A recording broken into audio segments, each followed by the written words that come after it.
방송에서 제공하는 투자 정보는 투자 판단에 대한 조언입니다. 방송에서 제공하는 주식의 가치, 가격 상승 및 가격 하락에 대해서는 방송사에서 보장하지 않습니다. 시청자 여러분 안녕하십니까. 오늘장 내일장 1부 출발하도록 하겠습니다. 서정덕입니다. 오늘은 2018년도 마지막 선물 옵션 동시 만기일입니다. 일단 선물 옵션 동시 만기일, 내 마녀가 춤추는 날이라고 하면서 굉장히 변동성이 강한 날로 알려져 있습니다. 최근에는 선물 옵션 동시 만기일에도 그렇게 변동성이 강하진 않았는데 오늘장은 지난번보다는 조금 있어 보입니다. 변동성이 제법 있고요. 전약 후강이 되어가는 듯 보였는데 다시금 조정이 좀 나오면서 2100선 밑으로 지금 내려와 있는 상황입니다. 강세장으로 변환이 되나 했는데 소강장 상태로 지금 접어든 겁니다. 미중 간의 무역 분쟁은 더욱 격화되는 국면은 피했다라는 분석이 나오면서 전일 미국 증시는 상승 마감을 했고요. 유럽 증시도 괜찮았습니다. 특히 중국의 중국 제조 2025 수정 등의 가능성이 제기되면서 합의 가능성도 높인 상황입니다. 또 메이 총리의 신임 투표 승리 등의 소식도 불확실성을 유럽 쪽에 조금이나마 제거하는 모습이고요. 지금 살펴보면 거래소는 삼성바이오로직스가 끌고 가는 형국입니다. 일단은 거래소는 삼성바이오로직스의 급등이 눈에 띄고요. 전기전자업종이나 운송장비 등은 지금 하락하고 있습니다. 코스닥은 셀트리온 분식회계 이슈가 지금 다시금 불거지면서 셀트리온자 들어가는 관련주들이 지금 조정을 받고 있는 가운데 종목별 장세가 이어지고 있습니다. 확실히 오늘 시장은 변동성이 강한 장세여서 장 막판까지 마음을 놓을 수가 없는 상황이고 적극적인 대응도 필요하다라는 중론입니다. 그러다 보니 마지막까지 오늘장 내일장과 함께 하시면서 대책을 세워보시는 거 그리고 앞으로의 장에 대한 대비를 해보시는 건 어떨까라고 적극적으로 추천을 해드리도록 하겠습니다. 1부 출발합니다. 헤드라인 뉴스부터 전해드리도록 하죠. 정부는 오는 2022년도까지 스마트 공장 3만 개를 구축하고 스마트 산업단지를 10곳에 조성키로 했습니다. 국내 제조 중소기업의 절반을 스마트 공장으로 만들어 중소기업 제조 강국을 실현하겠다는 포부로 스마트 공장은 제품의 제조 과정에 첨단 정보통신기술 이른바 ICT가 접목돼 자동 제어가 가능한 생산 시스템을 의미합니다. 거래소 상장사 10곳 가운데 6곳은 지난해에 비해 영업이익이 줄어든 것으로 조사됐습니다. 한국경제연구원이 코스피 상장사 578곳을 분석한 결과 올해 3분기까지의 영업이익이 지난해 같은 기간보다 줄어든 곳이 59.5%나 되는 것으로 나타났습니다. 또 매출 기준으로 보면 올해 3분기 누적 매출액이 1년 전 같은 기간에 비해 줄어든 곳이 46.4%나 돼 상장기업 2곳 가운데 한 곳은 매출이 감소한 것으로 집계됐습니다. 테레사 메이 영국 총리가 신임 투표에서 승리하며 집권 보수당 당대표와 총리직까지 계속 수행할 수 있게 됐습니다. 보수당 하원 의원 317명은 현지 시간으로 12일 오후 의사당에서 테레사 메이 총리를 당대표로 신임하는가 이 부분을 놓고 찬반 투표를 벌인 바 투표 결과 찬성 200표, 반대는 117표로 메이 총리는 83표 차로 승리를 확정지었습니다. 중국은 지난 1일 미국과 90일 휴전에 합의한 이후 처음으로 미국산 대두를 구매한 것으로 전해졌습니다. 로이터 통신은 중국 국영기업이 최소 50만 톤, 금액으로는 최소 1억 8천만 달러 상당의 미국산 대두를 사들였다고 보도했습니다. 전문가들은 대두 거래는 양국의 무역전쟁이 완화되고 있다는 확실한 신호라고 평가하고 있습니다. 국내 증시 흐름 이어가도록 하겠습니다. 코스피 지수가 다시금 2100포인트를 향해 달려가고 있습니다. 오늘 말씀드린 대로 쿼드러플 위칭데이고요. 0.68% 상승 국면인데 하루간의 흐름 좀 정리하도록 하겠습니다. 자, 보시다시피 장 초반에 조금 주춤하는 모습 보이다가 2103포인트대까지 정오경에 쭉 올라갔습니다. 그리고 고점 찍고 지금 조정이 좀 나오고 있는 상황인데 지금 2100선 공방을 벌여가고 있는 상황, 지금 2090선 아래로는 더 이상 밀려내려가지 않고 있는 상황 확인이 되는데요. 수급 주체 확인해 보도록 하겠습니다. 오늘 수급 보시면 기관 외국인 동반 매수가 들어오는데 특히나 외국인 같은 경우는 132억 원 순매수가 지금 다시금 유입이 되고 있는 상황이고요. 소폭이지만 들어오고 있습니다. 기관이 1122억 원 지금 매수를 하고 있는데 금융투자, 투신, 연기금 할 것 없이 모두 사고요. 특히나 오늘 잘 보셔야 되는 게 연기금 수급이 집중되고 있습니다. 연기금이 오랜만에 1000억 원이 넘게 정말 대량 매수에 나서고 있는데 무려 1525억 원의 매수에 오늘 나서면서 지수 하방을 지금 보호하고 있는 모습들이 지금 나타나고 있고요.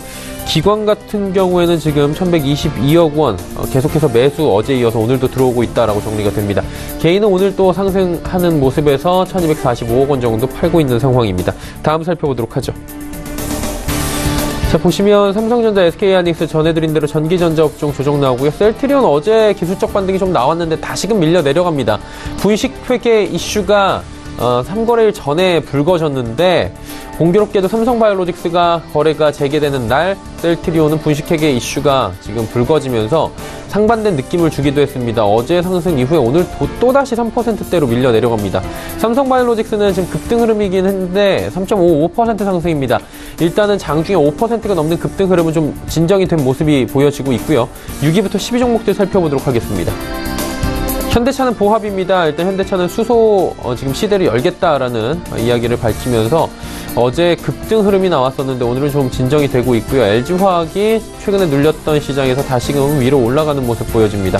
SK텔레콤 조정받고요. 포스코, 삼성물산 2%대씩 각각 상승하면서 25만원대, 11만원대 회복하면서 기분 좋게 움직이고 있습니다. 다음 살펴보도록 하죠.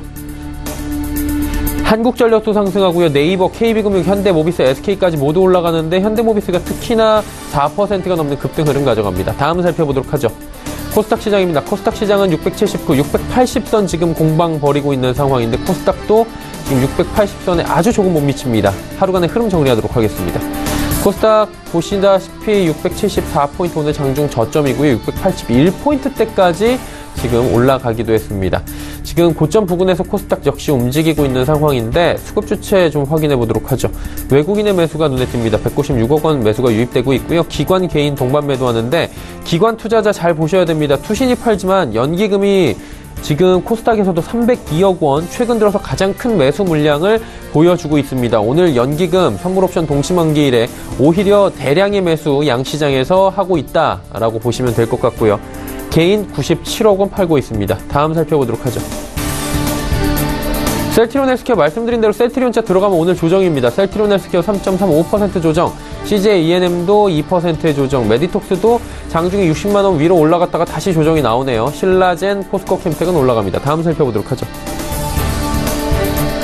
바이로메드 그리고 펄어비스, 코오롱 티슈진 상승하는 가운데 HLB, 스튜디오 드래곤은 조정이 나옵니다. 자, 다음 살펴보도록 하죠. 11위부터 15위 종목들입니다. 셀트리온 제약, 파라다이스 그리고 SK머티리얼즈 하락하는데 특히나 파라다이스가 2만원이 지금 살짝 이탈이 돼 있는 모습 눈에 띕니다. 휴젤은 메디톡스와는 좀 궤를 다리합니다. 휴젤은 4.91%나 급등하면서 시총시 5위까지 지금 진입을 하고 있는 상황입니다. 다음 살펴보도록 하죠. 원달러 환율의 흐름입니다. 원달러 환율은 오늘도 조정 나오면서 1123원 30전, 5원 20전 하락하면서 원화 강세 흐름 2거래일 연속으로 이어가고 있는 상황입니다. 금일본 방송에서 제공해드리는 정보는 투자 판단에 대한 조언일 뿐입니다. 해당 주식의 가치와 수익률 보장해드리지 않는다는 점 참고해 주시길 바랍니다. 오늘장 이슈 바로 짚어보도록 하겠습니다. 대신증권 투자전략팀 이경민 연구원 연결되어 있습니다. 안녕하십니까? 네, 안녕하십니까? 미증시 전일 반등했고요. 우리 시장도 지금 반등 흐름 확연하게 보여주고 있는 상황입니다. 구체적인 이유 좀 알아볼까요? 무엇보다도 무역 분쟁, 그러니까 미중 무역 분쟁이 완화될 것이라는 기대감이 커졌기 때문이라 볼 수 있겠는데요. 일단 트럼프가 미중 무역 협상이 잘 될 것이다라는 언급을 한 데 이어서 어제 같은 경우는 중국의 제조 2025, 그러니까 미국을 비롯한 서방 국가들, 서방 선진국들이 중국을 견제하는 데 근본적인 원인이 되었던 2025 프로젝트를 좀 수정할 수 있다라는 언급이 나오면서 무역 협상을 위한 중국이 양보를 하는 것이 아닌가라는 기대 심리가 높아졌습니다. 12일부터 15일까지 미중 간의 실무진 무역 협상이 진행되고 있는 상황인데요. 이런 상황에서 이런 호재들이 나오고 있다는 점들이 무역 협상이 생각보다 잘 되고 있고 잘 될 것이라는 기대감을 자극한 것으로 보고 있습니다. 자, 코스피는 지금 반등을 하면서 2100선을 지금 터치는 했습니다. 지금도 탈환하기 위해서 지금 숨가쁘게 움직이고 있는 상황인데 반등이 좀 지속될 것으로 보십니까? 2100선 번번이 밀려나고 있습니다. 2100선을 근접하게 되면 시장에 밀려났다가 또다시 2050선 전후에서 지지력을 확보하고 또 반등 시도는 하고는 있지만 이렇다 시원한 상승 흐름이 나타나지 않고 있는 상황인데요.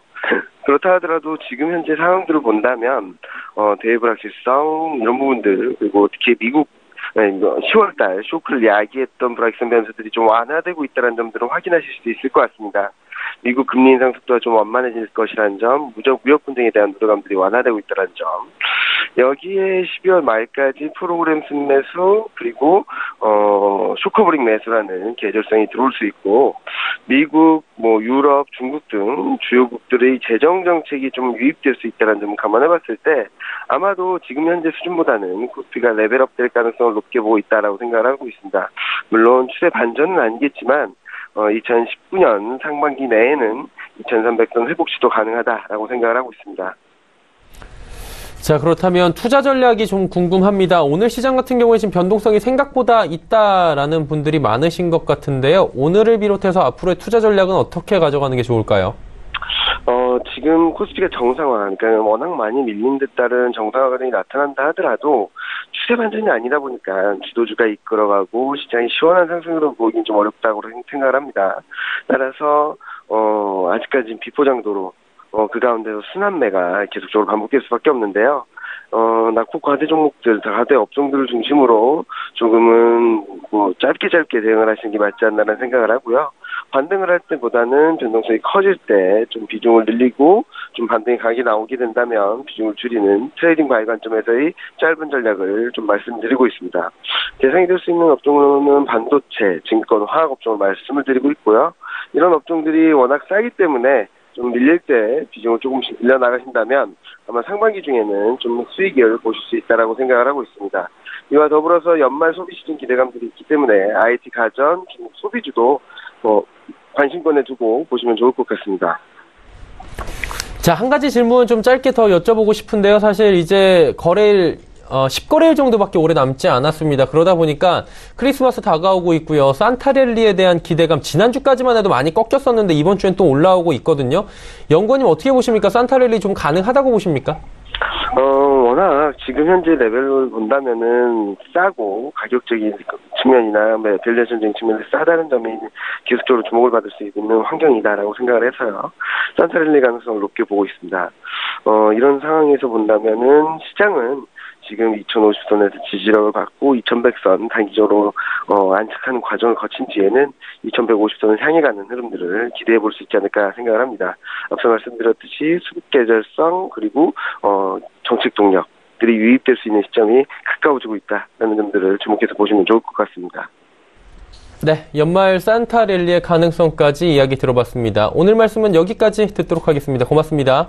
네, 감사합니다. 대신증권 투자전략팀의 이경민 연구원과 함께했고요. 이슈 칼럼 이어집니다.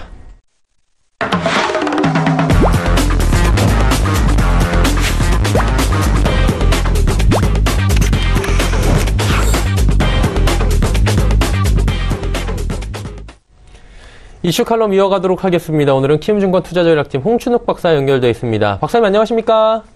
네, 안녕하세요. 예, 미국 쪽부터 이제 좀 출발을 해보도록 하겠습니다. 얼마 전에 폭락했던 이유가 장단기 금리 차이가 역전이 됐다 이런 얘기가 나오면서 폭락했었는데 이 이야기가 좀 들어간 것 같은데 다시금 좀 여쭤보도록 하겠습니다. 경기 수축 공포가 높아지고 있다라는 이야기까지 같이 나오고 있는데 어떤 이야기인가요? 네, 일단 미국의 장단기 금리 차이 장기적인 흐름을 한번 보실 필요가 있는데요. 장기 금리라고 하는 것은 일반적으로 10년 만기 국채를 많이 사용을 하고요. 물론 예전에 이제 30년 만기 국채도 봤는데 일단 가장 거래가 많이 되는 지표 채권을 가지고서 살펴보는 게 일반적입니다. 그래서 10년 만기 미국의 국채와 그리고 단기 채권, 만기가 짧은 채권인 2년 만기 국채의 금리를 비교해보는 즉 10년 금리에서 2년 금리를 뺀 이게 바로 이제 장단기 금리 차라고 저희들이 부르는데요. 이 장단기 금리 차가 좁혀지거나 혹은 마이너스를 기록할 때, 다시 말해서 10년 금리보다 2년 금리가 더 높아지는 그런 상황들이 출현하게 될 때는 그로부터 한 1년에서 2년 뒤에 불황, 다시 말씀드려서 전 분기 대비 경제성장률이 2분기 연속 하락하는, 한마디로 말해서 마이너스 경제성장의 국면이 출현하더라라는 그런 이야기가 되겠습니다. 결국 최근 들어서서 물론 아직 10년에서 2년 금리를 뺀 장단기 금리차가 완전히 역전된 건 아닙니다. 다시 말해서 장기 금리가 아직도 미국은 단기 금리보다 높은 수준에 있죠. 다만 이제 2년과 5년 금리를 비롯한 10년물 밑에 있는, 다시 말해서 상대적으로 좀 장기 금리라기보다는 중기 금리, 3년에서 5년 정도를 중기 금리라고 부르는데요. 중기 금리와 단기 금리가 역전되기 시작한 것은 이 장단기 금리 역전의 중요한 신호가 되는 거 아니냐. 다시 말해서 미국 중앙은행이 계속적으로 공격적으로 금리를 인상을 해서 장단기 금리를 역전을 만들어 놓으면 이거 경기에 불황이 출현하는 거 아니냐. 이런 공포를 가지는 투자자들이 일단 그렇다면 불황이 온다면 나는 주식 같은 위험 자산에 투자할 필요가 없지 않냐. 이런 생각 속에서 매도가 촉발되는 그런 흐름이 나타났다고 볼 수 있습니다. 물론 후아웨이의 CFO에 대한 어떤 체포 소식도 보석 이런 과정들 속에서 미중 무역 분쟁에 대한 우려가 부각된 게 주식시장의 조정에 가장 직접적 이유라 할 수 있겠습니다만 이와 같은 외부 악재와 함께 미국의 중요한 경제 지표를 할 수 있는 장단기 금리 차의 역전에 대한 우려가 역시 경기 불황에 대한 또는 경기 둔화에 대한 우려를 높인 요인으로 작용했다고 볼 수 있겠습니다. 이제 장단기 금리가 역전되면 안 좋다라는 부분을 이제 많은 분들이 인식을 하고 계실 것 같은데 왜 경제가 나빠지는지 이 부분에 대해서는 구체적으로 설명드린 적이 없거든요. 이 부분 좀 듣고 싶은데 어떨까요? 예, 참 짧게 설명하기는 어려운 이슈인데요. 간단하게 이제 한번 생각해 보겠습니다. 이 단기 금리라는 것은 만기가 1년에서 2년짜리 금리입니다. 그러니까 단기 금리는 용처가 좀 정해진 돈들을 우리가 예금을 할 때 1년이나 2년짜리 금리를 맡겨두겠죠. 예를 들어서 2년 뒤에 다가오는 전세 만기를 앞두고서 내가 돈 좀 모아야 되겠다. 생각된다면 단기 예금에 가입을 할 것이고요. 이런 단기 예금에 돈을 넣고 또 단기 채권을 발행하는 사람들은 아무래도 단기 자금 목적의 돈들을 융통하는 그런 상황이라고 볼 수 있겠고요. 이런 어떤 단기 자금의 흐름을 좌우하는 것은 결국 지금 현재의 경제 상황입니다.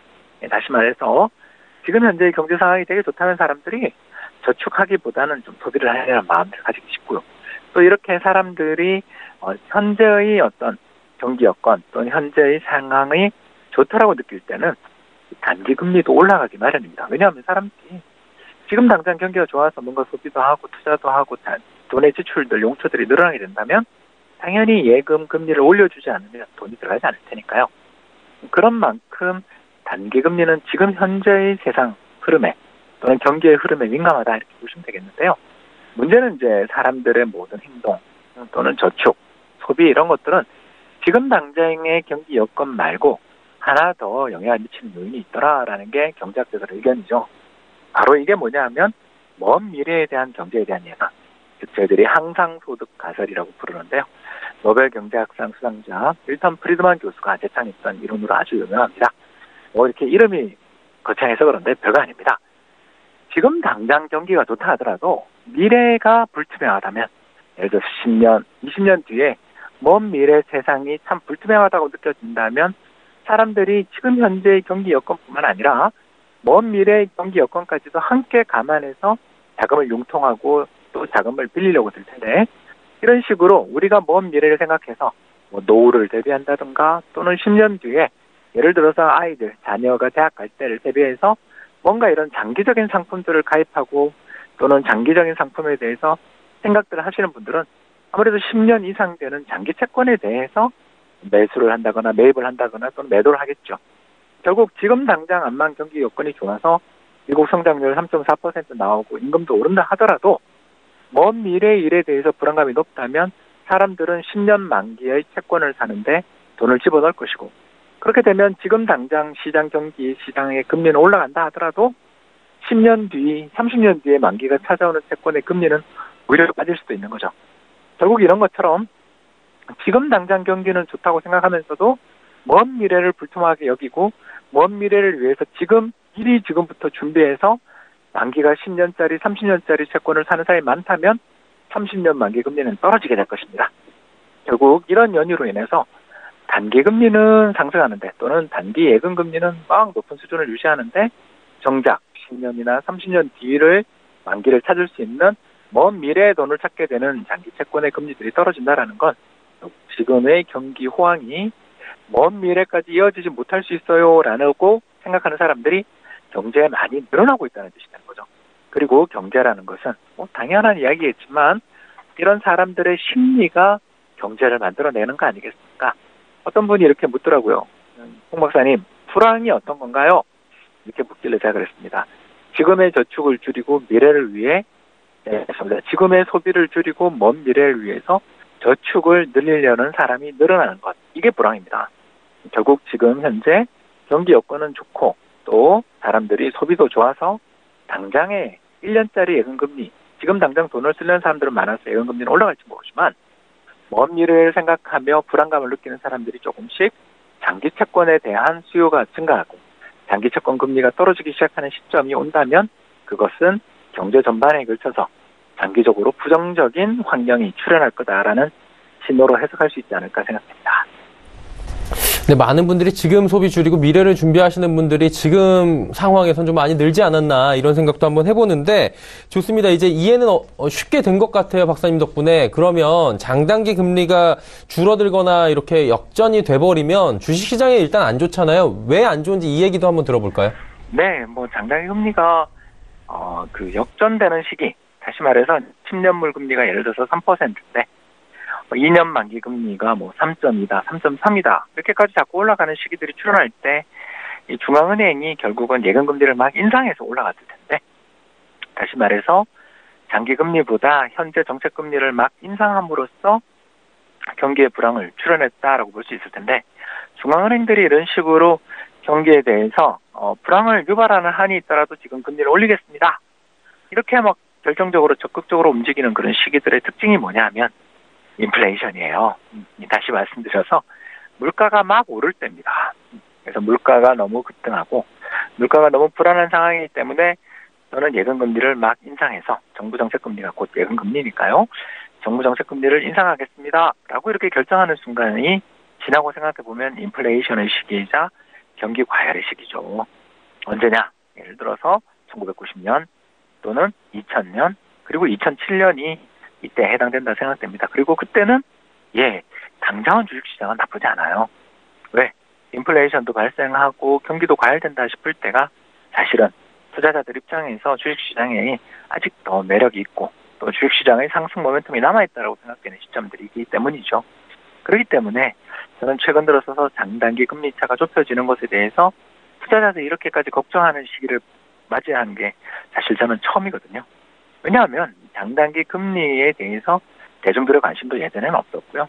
두 번째는 최근에 장단기 금리 차가 좁혀지고는 있다고 그러지만 굳이 역전된 것도 아닌데 이렇게까지 겁을 내는 걸 보면 지금이 경기 과열 또는 인플레이션 여건들이 너무 과열돼 있는 그런 경기의 정점이다라고 말하기는 좀 어렵지 않을까라는 생각도 들게 됩니다.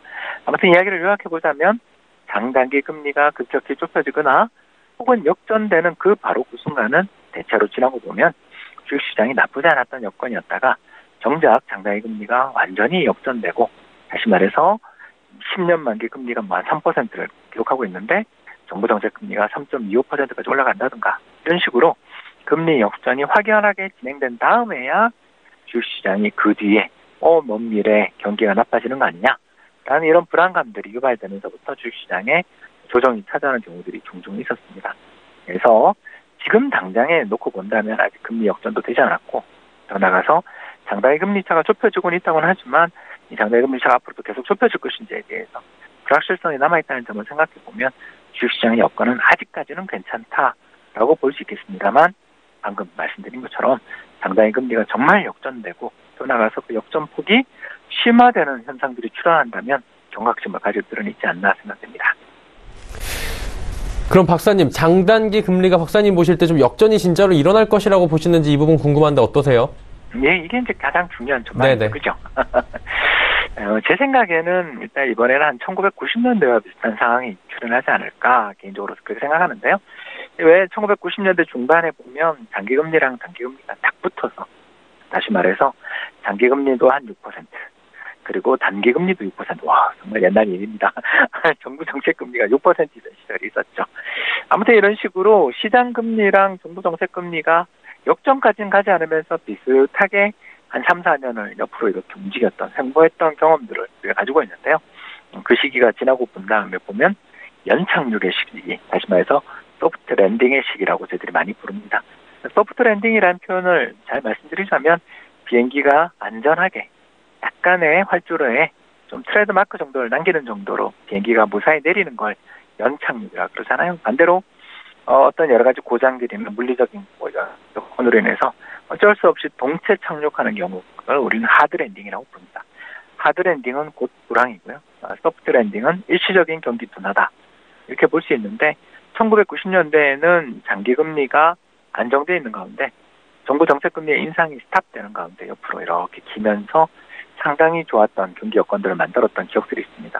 물론 이거는 전제 조건이 하나 필요합니다.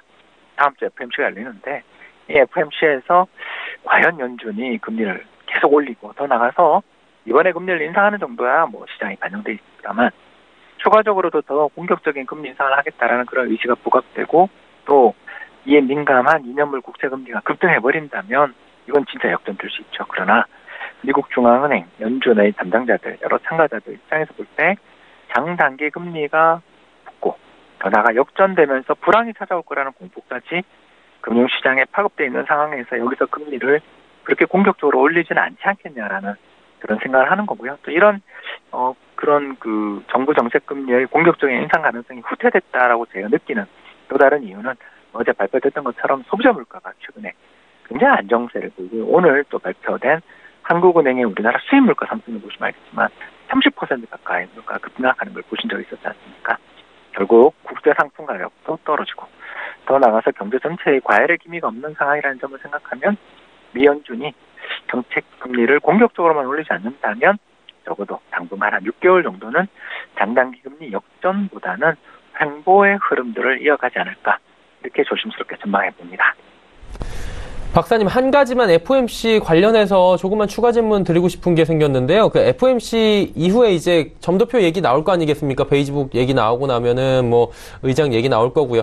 점도표 하향 가능성도 지금 좀 제기가 되고 있는 것 같은데 조정 가능성이 내년에 만약에 4회 인상 예정에서 3회 혹은 2회로 줄어든다면 시장이 충격을 받는 겁니까? 아니면 호재로 받아들여지게 될까요? 일단 이제 경기가 나빠서 점도표를 하향하면 악재입니다. 예. 근데 제가 앞서서 말씀드린 것처럼 인플레이션 전망을 하향하면서 중요한 게 이거죠. 내년도 물가 전망이 예를 들어서 기존 1.9%인데 이걸 1.7이나 1.6까지 하향 조정하면서 점도표의 금리 인상 횟수를 줄여나간다면 이건 시장 입장에서 볼 때 상당한 호재가 될 수 있지 않을까 그렇게 생각하고요. 방금 말씀하신 것처럼 저 역시 점도표에서 내년 3차례 이상의 금리 인상을 지난 9월에 발표를 했었는데 이번 12월 FOMC에서 금리는 어쩔 가능성이 좀 인상할 가능성이 저는 있다고 보는데 대신 점도표에 있어서의 변화가 있을 그런 여지들은 충분하지 않나. 특히 이번에 12월이 안 되더라도 1월 말 열리는 FOMC에서는 점도표의 변경 가능성이 상당히 높아진 국면이라고 보고 있습니다. 네, 알겠습니다. FOMC 이후의 상황들까지 이야기를 나눠봤습니다. 오늘 말씀 여기까지 듣겠습니다. 고맙습니다. 감사합니다. 키움증권 투자전략팀의 홍춘욱 박사와 이야기 나눠봤습니다.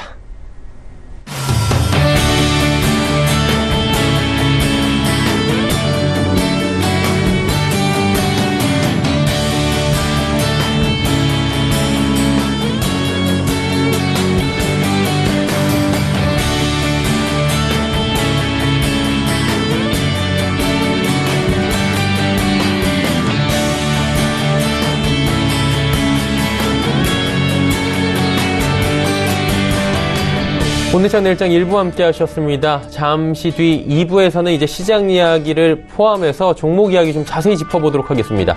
두 분의 전문가와 함께 종목 추천 받아보고요. 여러분이 궁금하신 종목 상담까지 이어가는 시간 레벨업 트레이딩 타임 시간이 2부에 준비가 되어 있습니다. 두 분의 전문가와 함께 잠시 뒤 2부에서 뵙겠습니다. 고맙습니다.